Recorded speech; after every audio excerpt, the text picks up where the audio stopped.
أعوذ بالله من الشيطان الرجيم بسم الله الرحمن الرحيم الحمد لله رب العالمين حمدا كثيرا طيبا مباركا فيه كما يحب ربنا ويرضى اللهم صل على محمد وآل محمد.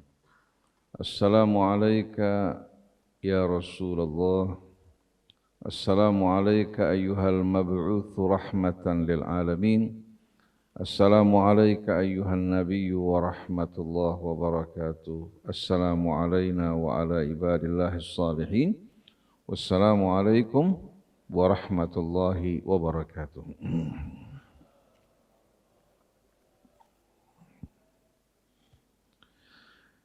Alhamdulillah, pada malam hari ini kita dapat melanjutkan renungan kita di bawah naungan surah Yasin, dimulai dari ayat 33. Marilah bersama-sama kita awali renungan kita dengan membaca Ummul Quran. A'udzu billahi minasy syaithanir rajim. Bismillahirrahmanirrahim. Alhamdulillahi Rabbil Alamin. Ar-Rahmanir Rahim. Maliki Yaumiddin. Iyyaka na'budu wa iyyaka nasta'in. Ihdinas siratal mustaqim. صراط الذين أنعمت عليهم غير المغضوب عليهم ولا الضالين.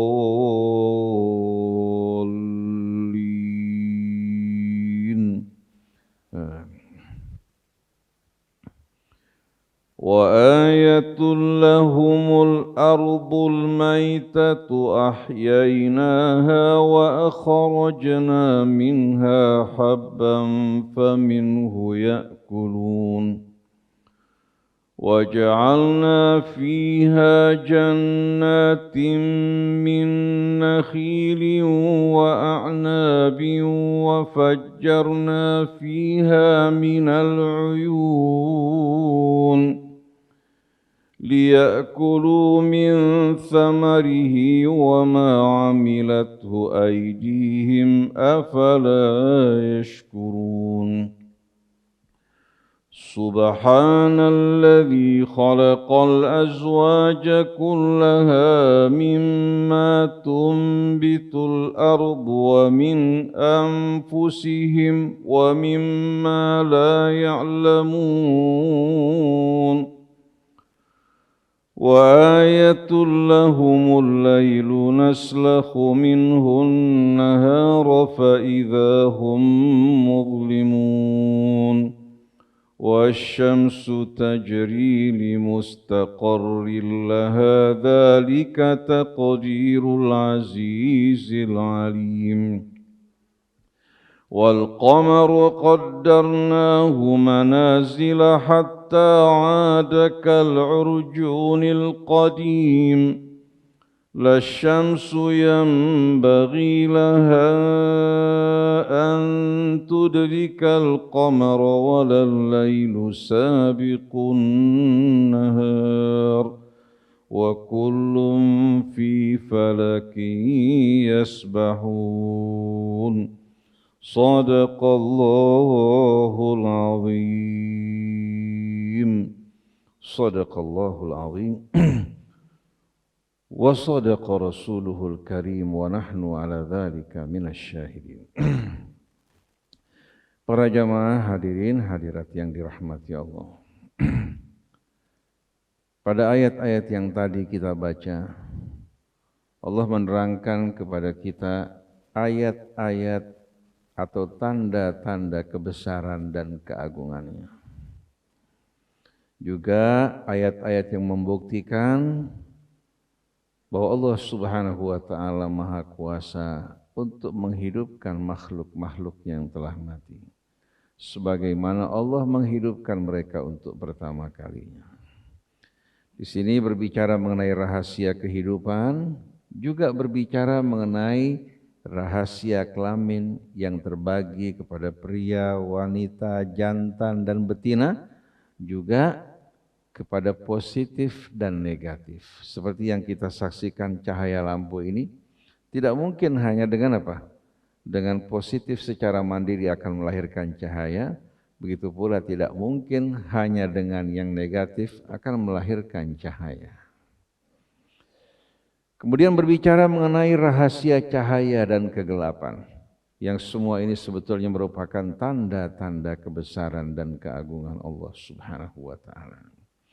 Mengajak kita kaum muslimin untuk menjadi manusia yang berfikir, yang berakal sempurna, bukan menjadi beo yang hanya pandai untuk mengikuti atau kambing yang mengekor.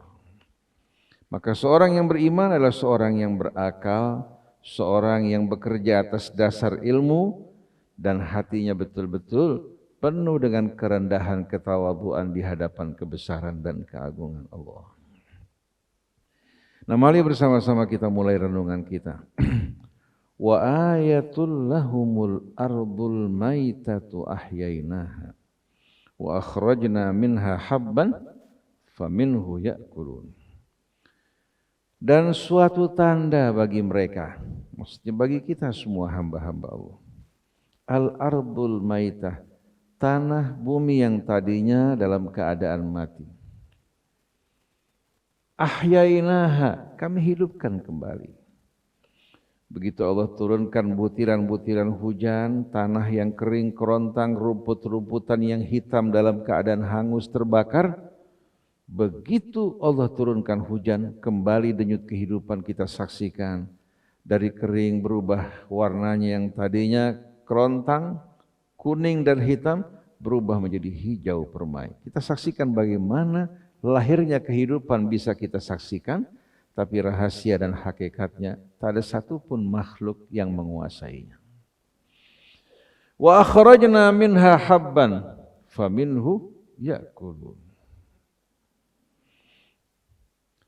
Jadi wa ayatul lahumul ardul maitatu ahyainaha wa akhrajna minha habban faminhu ya'kulun. Dan suatu tanda bagi mereka, bumi yang tadinya dalam keadaan mati kami hidupkan kembali. Begitu juga manusia yang mati akan kembali Allah hidupkan sebagaimana tumbuh-tumbuhan kembali hidup setelah kematiannya. Lalu kami keluarkan daripadanya biji-bijian. Dari biji-bijian tersebut mereka makan. Dari makanan tersebut lahirlah kekuatan nutrisi yang mensuplai semua kebutuhan yang dibutuhkan oleh tubuh kita, sel-sel tubuh kita, sampai kepada rambut kita, sampai kepada gigi kita. Semuanya hadirin sekalian ikut menikmati nutrisi yang Allah Subhanahu wa ta'ala berikan dari biji-bijian yang mereka makan. Yang menakjubkan hadirin sekalian, produk-produk ciptaan manusia seperti mobil yang mempergunakan solar tidak akan mampu mempergunakan bensin. Yang menggunakan bensin tidak akan menggunakan solar. Yang menggunakan gas tidak akan menggunakan bahan bakar seperti bensin dan solar dalam waktu yang sama. Tapi renungkan coba manusia ternyata mengkonsumsi berbagai macam konsumsi dari mulai tumbuh-tumbuhan bumi, hewan-hewan yang terdapat di daratan, hewan yang terdapat di lautan, unggas, semua hadirin sekalian Allah sediakan bagi umat manusia untuk melayani mereka, untuk menggugah rasa syukur di hati mereka kepada Allah, bukan terpaku pada usaha mereka bangga dengan hasil kerja mereka, seharusnya mereka bersyukur. Alhamdulillahi Rabbil Alamin. Karena semua ini apa? Bismillahirrahmanirrahim, merupakan manifestasi dari rahmat Allah yang maha pengasih lagi maha penyayang. Nah, Allah mengajarkan kita melalui suratul Fatihah. Pertama kita diingatkan dalam basmalah ini bahwa semua berasal dari Allah yang Maha Pengasih lagi Maha Penyayang. Kelangsungan hidup kita juga dengan rahmat yang Maha Pengasih lagi Maha Penyayang. Begitu pula hidayah dan petunjuk yang Allah berikan kepada kita. Maka setelah bismillah dilanjutkan dengan alhamdulillah. Jadi kalau bismillahnya dihilangkan, maka kita rasakan betul-betul apa? Permulaan suratul Fatihah ini betul-betul tidak sempurna. Jadi ada makna yang hilang, padahal itu merupakan apa? Dasar dari puja-puji syukur kita kepada Allah Subhanahu wa taala. Wa ja'alna fiha jannatin min nakhilin wa a'nab. Wa fajjarna fiha minal uyun. Dan kami jadikan ya, di atas permukaan bumi setelah menerima siraman air hujan, kebun-kebun kurmanya, anggurnya, kami pancarkan di dalamnya mata air yang Allah Subhanahu wa taala simpan untuk kebutuhan kita. Karena hanya bergantung pada hujan, di saat hujan berhenti bagaimana kita memenuhi kebutuhan air kita? Subhanallah, air yang tersimpan di dalam tanah. Begitu kita keluarkan, keluar dalam keadaan jernih, bersih, tidak bercampur dengan tanah. Bahkan air tersebut hadirin sekalian mengandung mineral. Karena kalau bergantung pada air hujan, tubuh tidak akan mendapatkan kebutuhan mineralnya. Tapi di saat bercampur dengan bumi, bercampur dengan mineral yang terdapat di dalamnya, keluar melengkapi kebutuhan kita hadirin sekalian. Maha suci Allah Subhanahu wa taala. Liya'kulu min thamarihi, agar mereka makan dari hasil-hasil buahnya yang beraneka macam. Wa ma amilathu aydihim afala yashkurun. Di antara tafsir wa ma amilathu aydihim di sini ma berarti nafi. Artinya semua itu bukan dari hasil usaha mereka. Petani hanya bercocok tanam, tapi siapa yang menumbuhkan? Siapa yang menyimpan sari-sari makanan pada buah duriannya, pada buah rambutannya, pada buah jeruknya? Begitu pula yang menyimpan sari-sari makanan yang terdapat dalam kantong-kantong biji-bijian seperti beras, gandum, dan lain sebagainya. Kalau kita ambil tanah tempat tumbuhnya, kita tidak mencium aroma durian, aroma rambutan, aroma mangga, sama sekali tidak ada. Bahkan kalau kita ambil tanah tersebut, kita bandingkan dengan beras-beras yang kita makan, seolah-olah tidak terdapat hubungan di antara keduanya. Wa ma amilathu aydihim, dan semua ini bukan hasil tangan mereka, afala yashkurun, apakah mereka tidak bersyukur? Ada lagi yang menafsirkan ma di sini bimakna mausul, artinya yang. Agar mereka makan dari buah-buah tersebut dan dari hasil olahan yang diolah dengan tangan mereka. Tidak langsung buahnya dimakan, tapi mereka olah dengan tangan mereka menghasilkan berbagai macam jenis menu makanan, semua berasal dari tumbuh-tumbuhan yang Allah Subhanahu wa taala sediakan.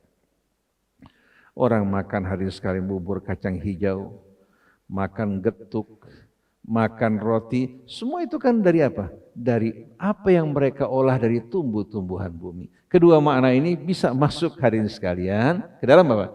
Ke dalam kandungan ayat tadi atau min masadiqil ayat. Bahagian dari kandungan-kandungan yang terdapat dalam ayat tidak saling bertuburukan satu dengan lain. Di sini kita melihat rahasia kehidupan. Hakikatnya kita hanya bisa melihat fenomena kelahiran dan kehidupan, tapi hakikatnya di tangan Allah. Kalau manusia tahu hakikat kehidupan, kita nggak tahu, bayangkan bagaimana sombongnya manusia hadirin sekalian. Manusia melakukan hadirin sekalian proses pembuahan dalam tabung. Tapi bisa nggak bayi hidup dalam tabung? Harus dikembalikan lagi ke dalam rahim ibunya. Tergantung kepada Allah yang menganugerahkan kehidupan atau tidak, itu tergantung pada Allah. Tapi dalam tabung walaupun ada rekayasa pada saat ini, ya, seperti yang disebutkan oleh Al-Ghaili, ya, ada rekayasa yang berupaya untuk apa? Untuk melahirkan anak melalui tabung tanpa rahim seorang ibu. Kita lihat saja hari ini sekalian, fakta akan membuktikan kepada kita bahwa kehidupan ini merupakan rahasia Allah Subhanahu wa taala yang terbesar. Oleh karena itu Allah diantara namanya Al-Hayyu. Bukan Hayyun, kalau Hayyun hidup, kalau Al-Hayyu narasumber dari kehidupan, daripadanya berawal semua kehidupan.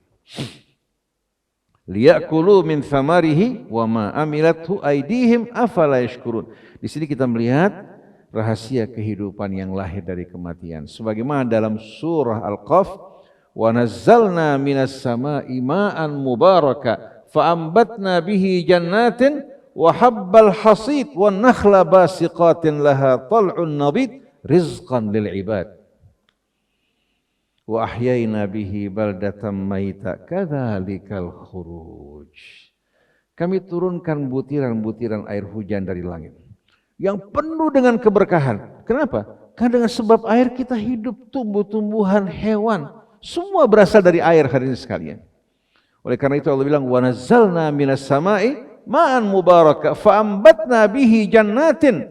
Kami tumbuhkan kebun-kebun dengan air tersebut. Wa habbal hasid, dan biji-bijian yang mereka panen, mereka tuai.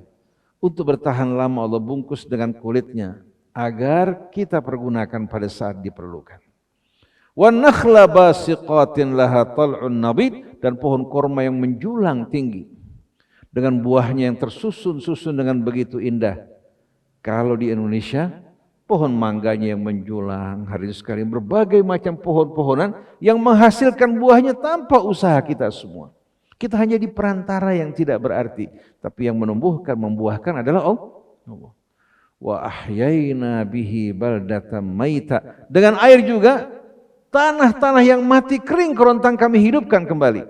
Lalu Allah mengatakan kadzalikal khuruj, demikianlah kalian juga akan dibangkitkan kembali sebagaimana tumbuh-tumbuhan yang lahir sekejap begitu butiran-butiran air hujan turun. Kita lihat bagaimana bukti-bukti kebangkitan begitu jelas. Allah bukan hanya menegaskan sesuatu tapi diiringi dengan bukti. Itu seharusnya kaum muslimin. Pada awal suratul Qaf Allah berfirman apa? Qaf wal Qur'anil Majid bal ajibu an ja'ahum munzirun minhum faqal kafiruna hadza syai'un ajib. A idza mitna wa kunna turaban dzalika raj'un ba'id. Qad alimna ma tanqusul ardu minhum wa indana kitabun hafidh. Bal kadzabu bil haqqi lamma ja'ahum fahum fi amrin marid. Qaf mengisyaratkan kepada Al-Quran. Oleh karena itu kelanjutannya wal Qur'anil Majid, demi Quran yang agung dan mulia, karena datangnya dari sisi Allah yang Maha Agung. Sungguh mengherankan. Ternyata mereka mengingkari ayat-ayat Allah. Mereka terheran-heran ketika datang seorang pemberi peringatan yang mengingatkan mereka setelah kehidupan ini akan datang kehidupan berikutnya. Setelah kematian mereka terheran-heran mengatakan, a idza mitna wa kunna turaban dzalika raj'un ba'id. Apa mungkin kalau kami meninggal bercampur dengan tanah, apakah mungkin kami akan dikembalikan kembali? Itu merupakan satu pengembalian yang mustahil dan jauh. Apa jawaban Allah? Qad alimna ma tanqusul ardu minhum. Kami benar-benar tahu dari tubuh mereka yang digerogoti oleh bumi, kami tahu kemana perginya, di mana keberadaannya. Wa indana kitabun hafidh, bahkan kami punya arsip yang mencatat kemana bahagian tubuhnya pergi, bercampur dengan tanah, dibawa oleh air. Bagi Allah memerintahkan kembali menyatu, sebagaimana Allah perintahkan burung-burung yang dicabik-cabik oleh Ibrahim terpecah-pecah ketika Ibrahim memanggil, satu persatu anggota burung tersebut menyatu kembali.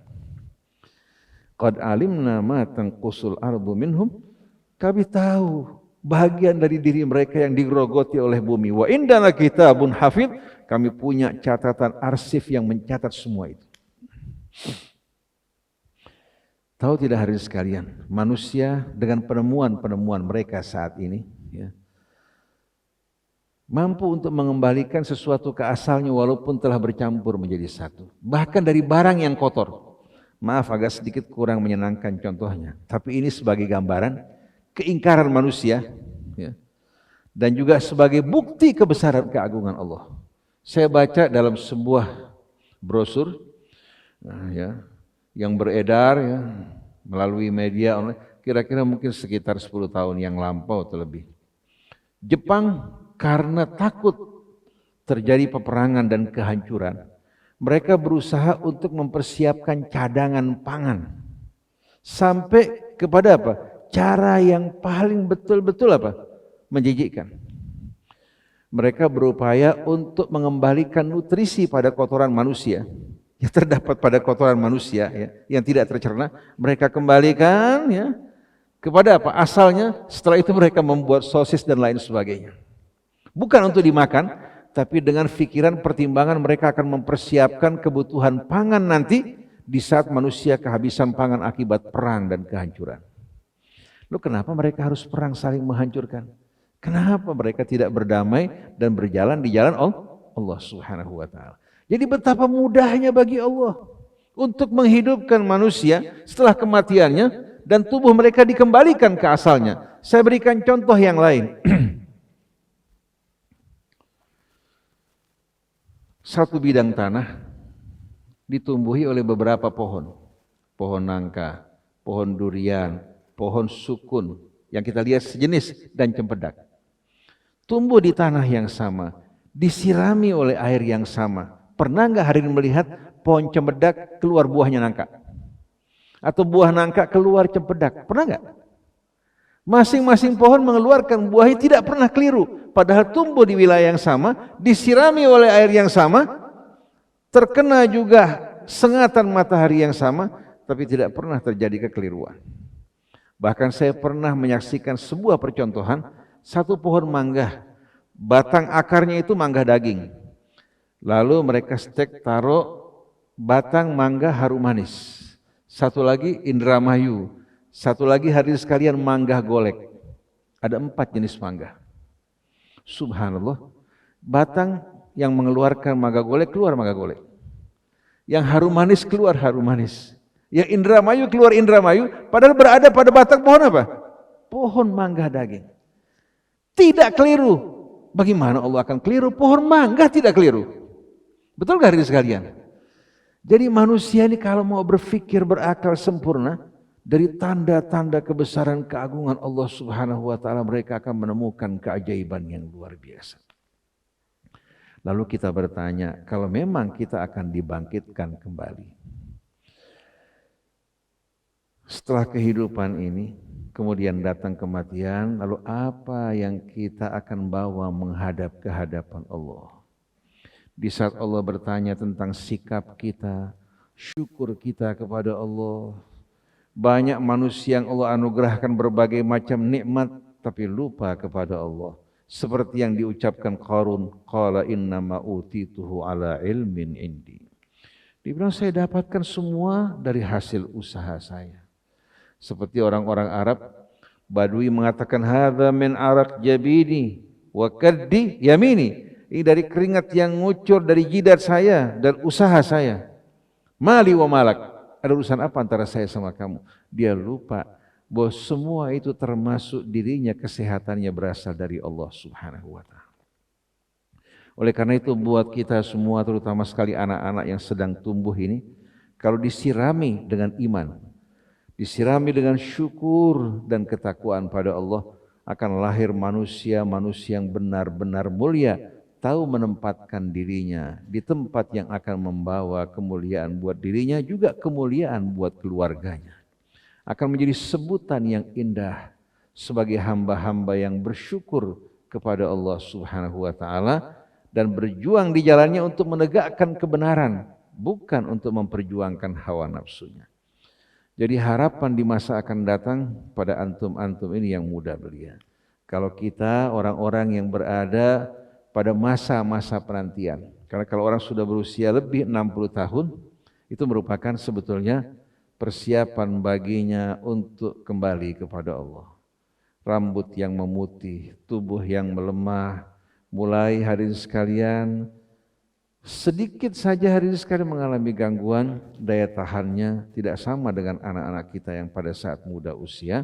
Maka sebelum kita kembali kepada Allah, mari bersama-sama persiapkan diri kita untuk kembali kepada Allah dengan iman dan amal soleh, menjaga kemurnian diri kita sebagai hamba Allah Subhanahu wa taala agar tidak tercemar dari perbuatan-perbuatan maksiat, apalagi pada saat-saat ini hadirin sekalian.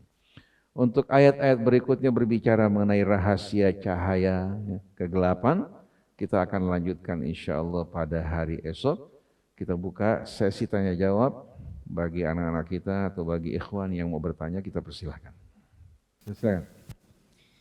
Assalamualaikum Tat, izin tanya berkaitan dengan yang tadi Tat, kan Ustadz bilang kalau misalnya manusia udah mengolah kotoran menjadi makanan lagi. Nah sekarang di dunia tuh banyak Tat yang bikin air kencing jadi minum lagi. Nah itu nggak Tat? Najis nggak Tat? Biar jelas lah. Air pipis dibuat minum lagi Tat. Nah itu gimana Tat? Itu najis atau nggak Tat? Air seni buat daur ulang lagi. Nggak Tat? Ya, baik. Ada lagi pertanyaan?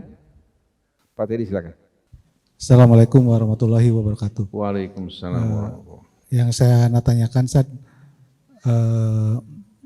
misalkan nih tadi Ustaz kan bilang diumpamakan itu kan pohon mangga, ya Ustaz. Pohon mangga tadi. Iya. Nah, ana tuh ada di surat apa gitu Al-Qalam kalau nggak salah itu, atau saya lupa ya, bahwa ada suatu petani biasanya kan itu petani itu memanenkan itu dengan masyarakatnya, dengan ada impaknya lah istilahnya itu. Nah sewaktu-waktu dia tidak memanenkan panah tanpa memberitahu mereka, sehingga Allah turunkan topan waktu itu nggak salah. Nah ini kaitannya dengan tadi Ustaz, ini pengalaman sehari-hari Ustaz. Anak kan misalkan tanam padi Ustaz. Tanam padi. Padi. Nah, padi itu ada yang berisi, ada yang kosong Ustaz. Iya.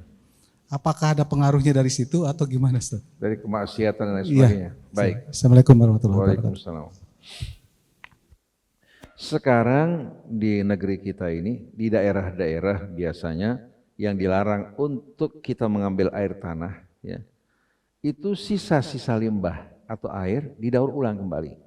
Contohnya di daerah Pasar Minggu, ya, apalagi masuk ke tengah kota, termasuk di Saudi Arabia. Kalau kita katakan berangkat ke Saudi Arabia, ya, di hotel-hotel air yang dipergunakan untuk mandi itu adalah air daur ulang. Oleh karena itu ada peringatan bukan untuk diminum, bukan untuk diminum. Jadi air tersebut didaur ulang kembali, ya, dibersihkan, dipisahkan, dia kembali ke asalnya. Tapi mau tidak mau sepandai-pandainya manusia, ya, melakukan upaya pembersihan. Tapi karena dia berasal dari limbah, ya, dikhawatirkan ada pencemaran, ya, karena bagaimanapun juga tidak mungkin terbebas dari apa? Dari hal-hal yang berbahaya. Maka ada larangan tidak untuk diminum. Kita di asrama kita di Mesir, mereka sediakan air dua tempat, satu yang untuk diminum, satu untuk tidak diminum. Nah sekarang di Jakarta juga disebabkan karena kebutuhan air meningkat, jumlah penduduk banyak, ya. Kalau mengambil air tanah takut nanti tanahnya menurun dari permukaan laut, maka mereka juga melakukan daur ulang. Dan harus yang bersangkutan menyebutkan tidak untuk diminum. Tidak untuk diminum. Begitu juga kotoran yang didaur ulang di Jepang itu sebetulnya saat ini bukan untuk dikonsumsi. Tapi mereka takut kalau sampai terjadi perang, kekurangan pangan, mereka persiapkan untuk masa-masa kritis tersebut. Bahkan sekarang mereka lagi berusaha untuk mencari tempat lain selain bumi yang bisa untuk menjadi hijrahnya umat manusia. Kenapa mereka nggak jaga buminya? Kenapa mereka tidak menjaga kelestarian bumi kita agar dalam keadaan yang betul-betul aman setiap orang dapat menikmatinya dengan baik. Baik yang muslim maupun yang kafir tidak saling mengganggu. Yang muslim paling berdakwah diharamkan untuk mengganggu orang-orang yang tidak memerangi kita. Jadi kalau kita bisa hidup rukun, damai, karena kita semua merupakan keluarga besar yang berasal dari ayah ibu yang sama, tidak perlu kita mencari-cari daerah lain untuk kediaman kita seperti bulan, planet Mars dan lain sebagainya. Karena bumi kita ini yang diposisikan oleh Allah layak untuk kehidupan makhluk seperti kita. Wal arda wada'aha lil anam. Bumi Allah posisikan tempatnya itu memang layak untuk kebutuhan makhluk hidup manusianya, hewannya, tumbuh-tumbuhan dan lain sebagainya. Jadi berkaitan dengan daur ulang sekarang sudah terjadi, tapi tidak untuk dikonsumsi. Adapun sebagian orang yang menggunakan air seni untuk mengobati penyakit yang bermacam-macam, itu merupakan perbuatan yang berasal dari syaitan. Masa kotoran digunakan sebagai obat? Ada orang yang kita kenal ya, sahabat kita kebetulan punya teman, seorang keturunan Chinese.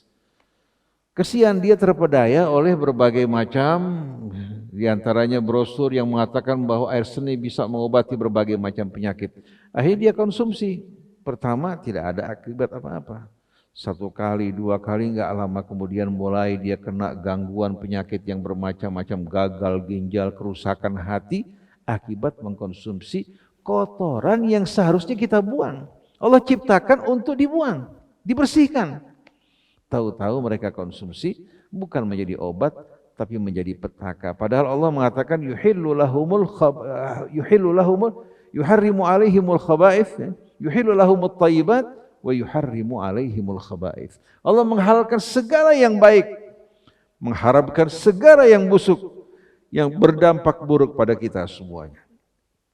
Nah, berkaitan dengan pertanyaan Pak Teddy, sebetulnya seorang yang berusaha dari usaha yang halal, kemudian menginvestasikan di tempat yang halal, Allah akan jaga dan limpahkan keberkahan.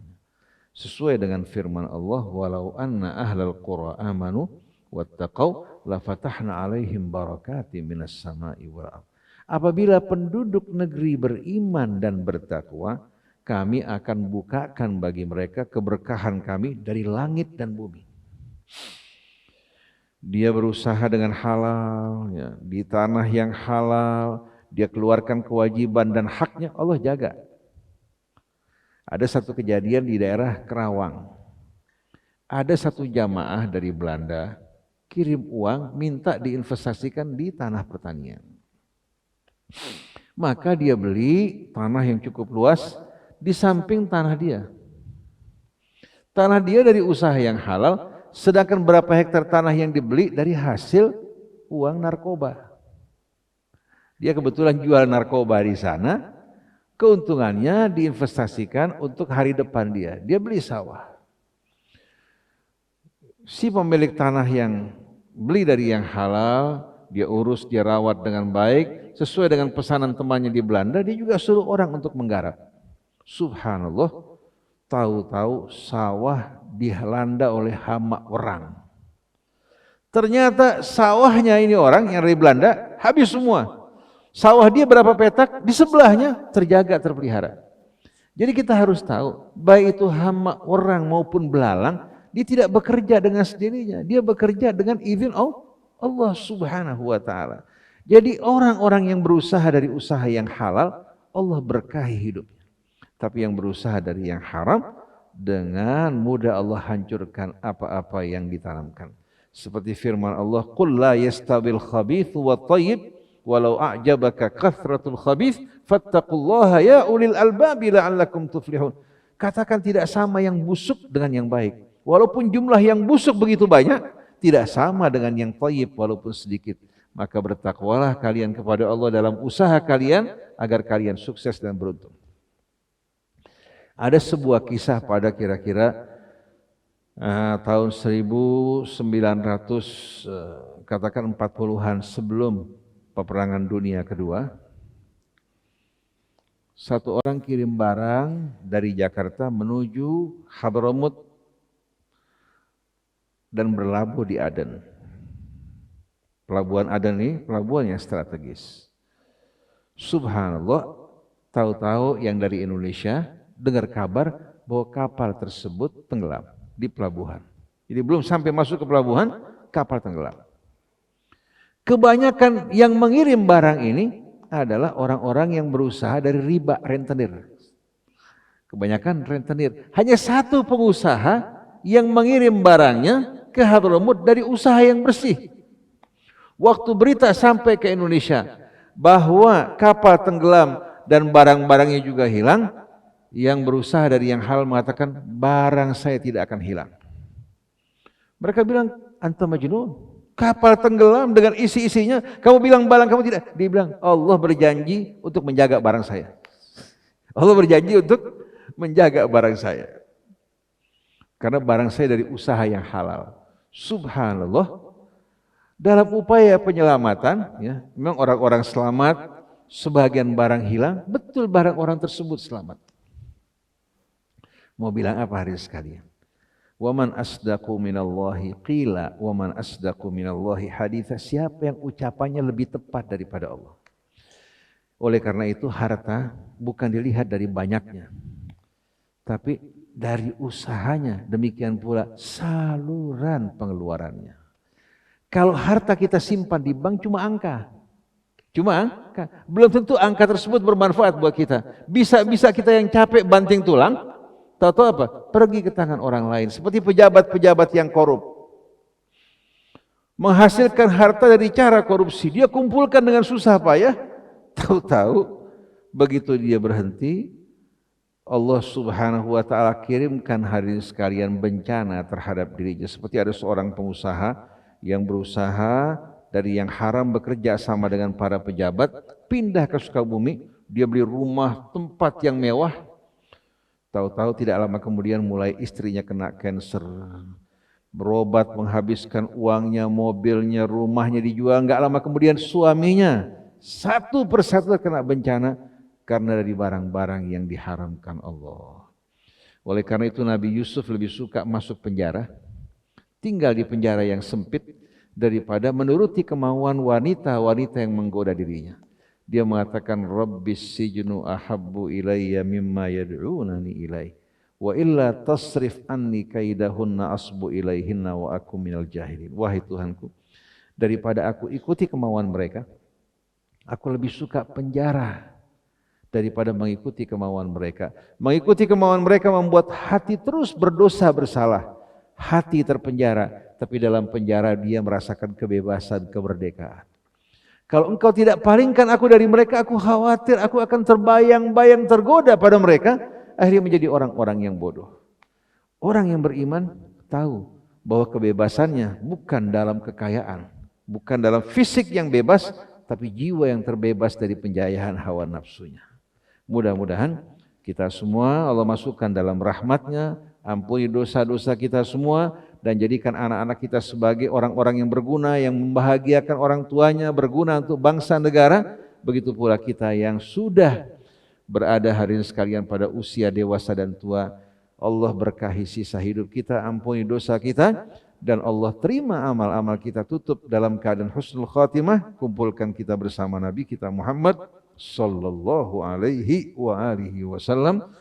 Subhanakallahumma wa bihamdik, asyhadu an la ilaha illa anta, astaghfiruka wa atubu ilaik, wal afu minkum, wassalamu alaikum warahmatullahi wabarakatuh.